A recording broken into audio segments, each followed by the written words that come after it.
Мэдээж ард иргэдэд зөв ойлгуулах чиглэлээр ярилцгүй байх уу. Гэхдээ одоо бол засаглах цаг болцоо бодрол дарга.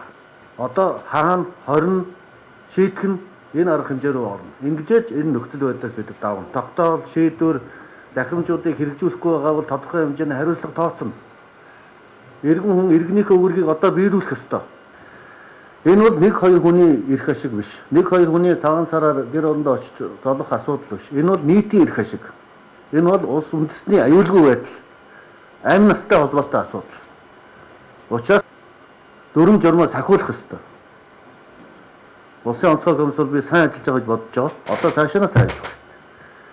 Тийм учраас одоо энэ нэгд хүртэл одоо энэ 20 цэрийн дэглэмийг одоо сунгах нь зүйтэй байх гэж харж байгаа. Тэгвэл одоо ингээд маргааш тавилаа ингээд гараад одоо тэгэл замбраагүй байдал үүснэ. Тэгэл одоо сар чиний золголтууд үргэлжлээл.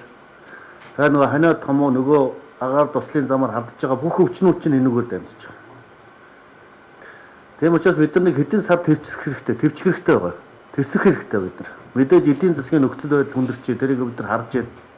Одоо бол тэр шинжлэх ухаанд тулгуурласан тэр одоо холбогдох байгууллагуудын гаргасан зөвлөмж дүгнэлтэндээ тулгуурлал засгийн газар одоо хүчний байгууллага болон бусад одоо байгууллагууд ажиллаа хийх цаг болсон.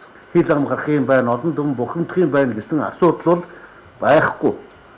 Энэ бол улсын аюулгүй байдалтай холбоотой асуудал гэж байна.